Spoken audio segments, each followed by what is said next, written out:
Hello everybody and welcome back to another episode on the Hermitcraft Amplified server. We are in the Nether hub, and it is a first day. That's right, this is a bonusy episode, I guess you'd call it a bonus episode, of Hermitcraft. Yes, I am actually recording the next episode that you're going to see, which is on a Saturday, and I've done most of that and I've kind of been inspired. That one's going to be a little bit of a collab-y episode with some other hermits as well, and so at the moment I'm kind of inspired to do something, and I thought, why don't we just do this and then we can make it a thing on Thursday? So why not? Let's turn around, that looks weird, move the camera about a little bit and see what's going on here in the Nether. You can see there's some redstone blocks and also a load of dirt over here. This is actually Zul'jin. He's getting some villagers at the moment. I'm actually going to go and speak to him about that because I had a lot to learn with this, and I'm sure I can give him some useful advice. There he is. Hello, guy. He's got a villager over here, I can see. And, yeah, this is his little nether hub thing, by the way. As soon as I saw it, I thought, that looks like Zul'jin's, but it's got an eye. And I thought it was an eye for Impulse, and Impulse had added his own portal. I've just realised my sound's off. I never like recording with my sound off. I like to hear all the things going on in the game, like these guys making their little noises. But anyway, these redstone blocks over here, if we have a look at them, you'll see these are actually from Spum. He is leaving the server. It is sad, and I don't know, I headed over there and I kind of got this inspiration to build him some sort of memorial or a way to say goodbye, and that is actually by building a nether hub tunnel over here to his base, because this will be forever unfinished if he's going to leave, which he is. And on my journey over here to check out the resources he had left behind, I picked up a few things like some obsidian. I also got loads of diamonds and lapis ore. There was a huge stack of it outside his base, and I went back to the overworld and divided those up for all the other hermits, so I haven't taken those for myself. I thought, you know, someone's going to come over here and just take all the good stuff straight away, so why don't we divide it up for everyone to get an equal share. But yes, this is what I want to do. I want to give him some sort of memorial here, and I've been working on my Block World server, coming up with a fantastic design for a tunnel around here that I think he would be proud of. And it's going to lead over to his base, because his base is awesome. The Dungeon Keeper project was amazing, and it will always be a part of this world, and it needs a proper entrance. Now, as I said, I was on my plot world hanging out with people, just doing loads of building. Built the entire thing, it looks fantastic, and I've got to gather tons and tons of materials now to build this thing.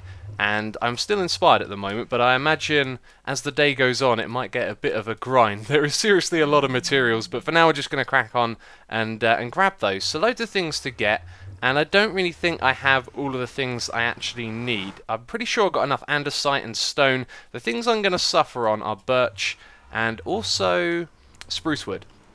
Ah yes, this is his goodbye booth, by the way. If you're wondering why it's made out of cobblestone, as he said in his video, he's leaving. He doesn't have the time to go around getting all fancy materials. But yeah, I just divided up the remaining diamonds and lapis for everyone right there, so everyone can get an equal bit of that. And if we go over to this building right here, this is where our wood exchange is. I haven't got any birch or spruce. I had a look in here earlier, but people have been using it. Mainly me, taking back all the dark oak for other projects. If you look over here, we've got on a stack of oak wood, which is a nice little exchange right there. We'll take that with us. But this building, I think, is going to be repurposed for some sort of beacon exchange in the future, because beacons will be the next thing that we're going to run into, and we're going to run into those in abundance. Yes, we will, because that farm that we have in the Nether is amazing. Anyway, if we go over here, we're just going to have a quick rummage through my chests together. Let's hop up the top here. Yeah, today's going to be a bit more of a casual episode, just because it's going to be a shorter one in general. I've got one thing I want to build. Not going to try and, you know, fill up 30 minutes with stuff like I usually do. That's usually how I operate. It's like, you know, let's say I'm done doing what I was going to do at 20 minutes, then I'll find other things to do to make the video a bit longer. So we have some birch. That's nice to see. And a little bit of spruce. Definitely going to have to grow some more of these, but these are actually really nice trees to grow and chop down. You know, the birch ones are always small, so they're manageable, and you can make ones that are always big, and we can use Mumbo's little farm out the front there for that. So it shouldn't take me too long to get those things, actually. The other materials that we need are some sandstone, some glowstone, which we can get from the witch farm, and some redstone lamps. All of that's good. So it's just andesite and sandstone I see as a bottleneck at the moment. And I have surprisingly less than I thought I had. I think we're going to need maybe 6 or so stacks of this stuff. So actually probably less than that, probably about 4. I don't know, I've got it all written down in notes how many materials I need. If we have a look at sand, I don't really want to convert this into sandstone. I'll actually go and mine some myself. But I do believe I don't actually have like any sandstone in storage. Where we've been going over to that desert and clearing it out for sand, that's literally all I've been doing it for. And in hindsight, it'd be a good idea to collect some sandstone at the same time for future projects. But there you go, that's all we got. So we have to take a trip to the desert as well. Right, so I've got 3 big tasks here. Got to chop down trees and then take a trip to the desert. Sounds good. Oh man, I forgot how fun instant mining is. Actually, I never forgot. I came over here thinking this is going to be awesome. Look at this. So easy to remove.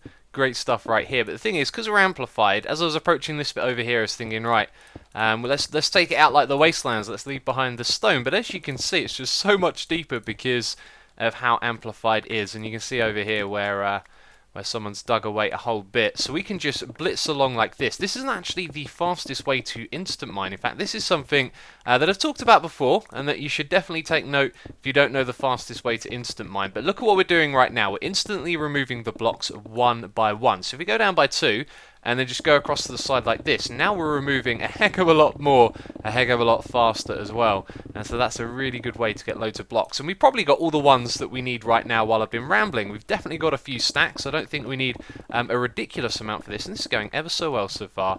But I do want to see how far down this sandstone goes. In fact, we kind of already know because we did this before. And I don't want to leave the place looking ugly. That's more than enough sandstone for what we need. That's great. But I think this thing goes down by about 20 blocks, which is just awesome. It makes it so easy to collect. A really nice little feature about Amplified. Anyway, I'm going to leave this bit a little more tidied up, collect a bit more sandstone, more than we need, so we can chuck it into our storage for future projects. But there you go, that is really cool. I love the instant mining.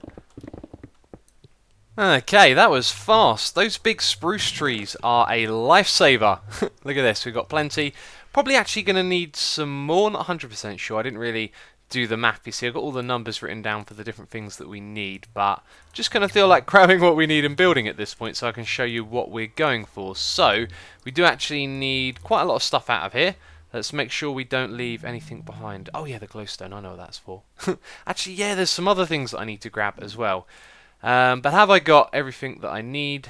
No, I need to craft some stuff as well. I should have been a little bit more prepared, I guess. I was just kind of excited to get building here. And now I've got a lot of building to do, and I am notorious for not building and talking at the same time. But today we're going to make a little bit of an exception since the only thing we're doing is this project right here. And it's not exactly a technical one. It's going to be a purely aesthetic thing for Spum. And yeah, I just want to build a little bit of this to show you where it's going to go. So we're going to kind of extend the theme of this room, or at least the sandstone and the spruce on the floor, and actually on the walls as well. Kind of. We're going to use some birchwood as well, as you've seen. So we're going to start off by extending this on the ground. And these colours look really nice together, by the way. Mouse wheel. Sometimes it's a little unresponsive. Right, so we're going to go like that. And we're going to change up a couple of things over here with how it transitions to that. So don't worry about now this, you know, sea lantern block is going to be exposed. I think what I'm going to do is just pull the slime blocks down a little bit. That means I have to go and get some sea lanterns from somewhere, which is more resource gathering. Mainly just taking journeys now because, you know, XP's got it covered really. And I've been really enjoying XP's videos lately. I'm just sort of hooked on what he's doing over there at that base at the moment. And yeah, so once we've got it sloped down like that, remember everything here is something that the pigmen can't spawn on, so we're all good. And then what we want to put down the bottom is a trim of these slabs. Golden rule, always keep a fire resistance potion on you. Now I could just place it on the top and skimp out on resources, but I think I'm just going to fill the blocks up going across like this. So what we need is some andesite next to this. I do believe we are removing that cobblestone as well, so all of that can go. And we're going to have some andesite blocks and also some stone stairs. I need a crafting bench with me and also some smooth stone, which I've left in the chest behind me. We're just gonna hang out together while I do this today. It's gonna be like that because I feel like recording while I do stuff, which I never do. Okay, so let's remove all of this right here. That should be enough to give you an idea of what we're going to be building. We want to change this into stone bricks, and then we'll change it into stone brick stairs. And stairs are actually the only thing we need, so I may as well change all of that, although it leaves 4 behind, doesn't it? Yeah, let's put this into the andesite blocks like that, the polished ones, and we're going to have this going, let's see, we want 1 there, then a gap, 3, and then another 3 like that. And that's the correct height. So we will put stairs like so. And then we'll have another strip of andesite down the side. And then we're going to put in some redstone lamps, which I'm going to power at a later date. This is how our lighting is going to get into this room. So what we're going to have is one of these segments. And I've got to say, it looks so much nicer when it's lit up. And actually, what I did on the test world is I put redstone blocks behind it. And when I was making my list of materials that we need, I was thinking, that's a little bit excessive. You know, this is survival. Let's put down a redstone lamp. But there happens to be some of these lying around. They are full blocks, so, you know, nothing can... well, what we're going to do is fill in everything behind this with cobblestone, so nothing ever catches on fire. That looks much nicer. But we got those materials, because obviously we got all of the farms on the server, so we do not have to worry about that. It's not really excessive or anything. So this next patch, anyway, is going to be these things right here. Let's just move these around. Dum dum dum dum dum. It's really weird doing this building while talking because it just takes so long to build. We're going to place them like this. We're going to create a little bit of a pattern. And I'm just thinking about the other materials I need to show you this. Yeah, we'll just build this one and then I'll take a break, you know, build the rest off camera and show you how it goes, because it is a little bit tedious. And in fact, I decided I'm not even going to build the whole thing because it's just going to be kind of awkward with the amount of space that we have. So what we want now, and look at this full inventory getting in the way. Give me a few of those. Go over there. We need bigger inventories in this game. There's been so many items added to this game. It really is kind of a whole thing to manage. So we're going to put the birchwood like that going all the way up to the ceiling here. And can I actually place these last bits? I don't think I'm going to be able to place them comfortably, that's for sure. Let's try one right there. Can we do the next one? Yes, we can! Awesome. And did I put my axe away? I got a feeling I put my... No, I didn't. That's fantastic, because we are definitely going to need that. Okay, one there. Jump up to place the next one. Awesome! We did it. Okay, cool. So now when we take a step back from this, this is the pattern that we're going to have in between. And we're going to have 2 of these patterns, and we also want some andesite, and my inventory is horribly filled up, like this. I've also got to make sure that there's cobblestone behind the entire back of that. So yeah, this is the pattern that we're going to go for, stairs like this, and then next to it we're going to have the same thing, but in reverse. We're going to have birch at the front and spruce wood behind, which is going to look real cool. And then in the ceiling, we're going to do a kind of mirrored reflection of this. We're also going to have like a stone brick stairs trim going around the outside. So I will put those things in. We'll do the stone brick stairs, the ceiling, the next patch of this. I'll show you all of that. And then once we've done that, it just means I can blitz on with the rest of this. Get loads of it done, because it's basically going to be this pattern going all the way down to the end here and around the corner a little bit. And then at the end of this tunnel, we're going to do something special for the nether portal. So, let me do my building and I'll be back with you in a moment. So, for a moment there, I was convinced that this was going to be a breeze. It wasn't going to take any time at all. And then I started boxing the whole thing with cobblestone, and that takes a long time. Anyway, let's take a step back and have a look at this. It's a very nice, very clean and bold kind of look about it, isn't it? Very broken up with the different colours. They're not so strong, and I just think it looks great, to be honest. It's not, you know, the most impressive or... you know, stand out kind of wow, but it's very nice for what it is, and I love the different colours behind the back there. That has a real nice look as you go past from side to side. Yes, and I'm very pleased. This is going to turn out great. This is pretty much all there is to the tunnel, and then there's going to be something a little special down the end here. But if we just step back and have a look over here for a second, maybe even remove some of this netherrack so you can get an idea of the scope, and oh my god, let's fill that in quickly. Nope, I just made it worse, didn't I? There's wood around here, I've got to be real careful, and that's probably going to come back my way now. Did I get it? I got it. Sweet. As soon as I started digging behind all of the wood down here, literally the first netherrack block that I removed, lava came out right next to the wood. It didn't catch on fire, which was nice. I'm not sure if half slabs catch on fire anymore. There's been all sorts of crazy bugs over time where things that catch on fire shouldn't. Let's just put that there for now. And there you go, it's catching on fire, and it's set me on fire, and the pigman's in the way, and I'm probably going to hit him. Let's tap the side like that. There we go, we got it.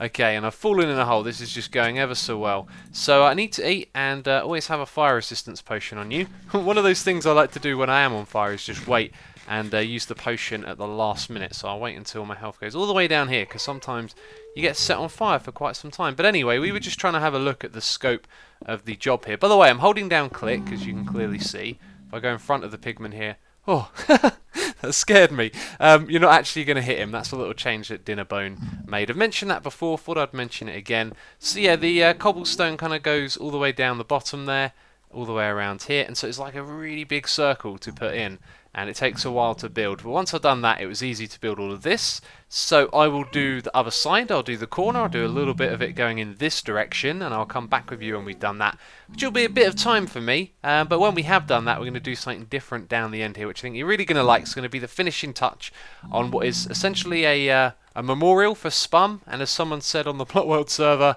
a Spumorial. So we could call it the Spumorial Tunnel, or something like that. Strange stuff. And yeah, I love how this actually transitions. It's a real nice one, isn't it? Using the same floor. So yes, enough rambling. Time to get back to building. And look at this place. Doesn't it look amazing and snazzy in here? Snazzy is definitely the word. I've done so much digging here. I went through my entire pick, just gone and repaired it, so we got a shiny new one. Let's have a look down this part of the corridor there. You can see the same pattern is just repeating down here. Now, if you have a look, it looks like this side is off by 1 block compared to the other side. Or maybe it doesn't, because that is actually an optical illusion that fooled me slightly. In fact, it looks more so when you come around here.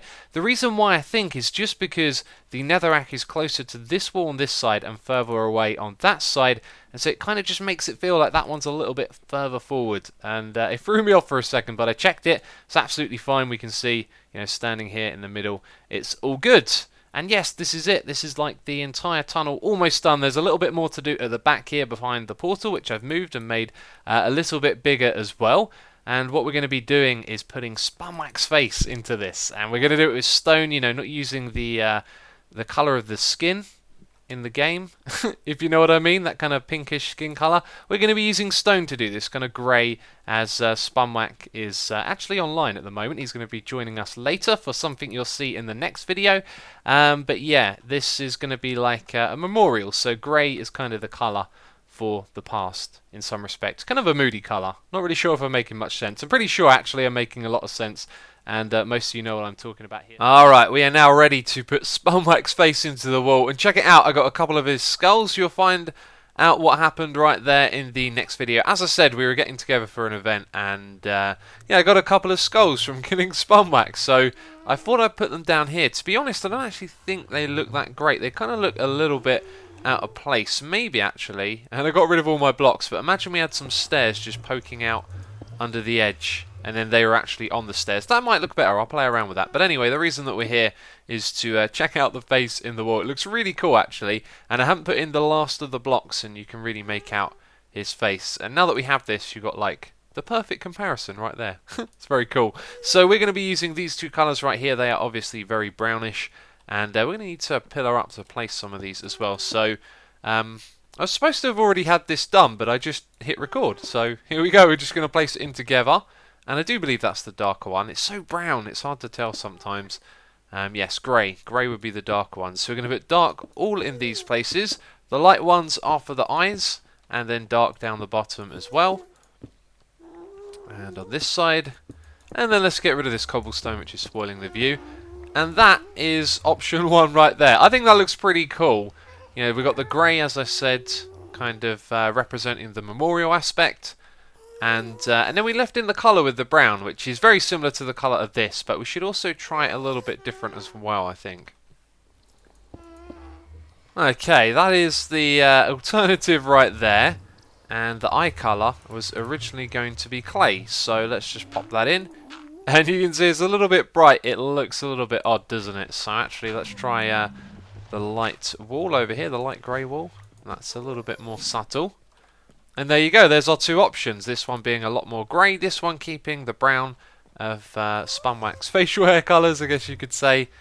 And I do believe I prefer this one more, but there is one more thing I wanted to mention. I did try this with taking out a little bit of stone here and there and replacing it with andesite, which is what we're going to do quickly.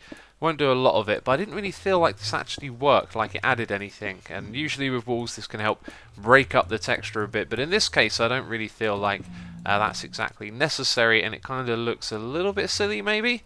I don't know what my opinion on that is. I think I'm just going to stick with this one right here, but I will let you guys let me know what you think down there in the comments. I'll take some of the feedback on board, and then we'll finalise this in the next episode, or actually probably the one after that. But there you go.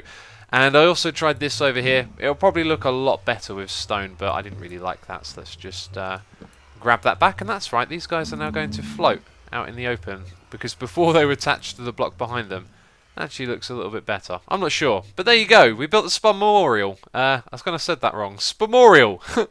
And I think it turned out really great. I think Spumwack would be happy. And it's a really nice way to kind of say goodbye. And it ties up the nether hub as well, which is pretty cool. And I'm happy with how this turned out. Very spontaneous kind of inspiration to do this, and it was definitely worth doing. So I hope you've enjoyed the extra episode of Hermitcraft. If you have, please do leave a like. It'll be greatly appreciated. So as always, thank you very much for watching, and I'll catch you next time.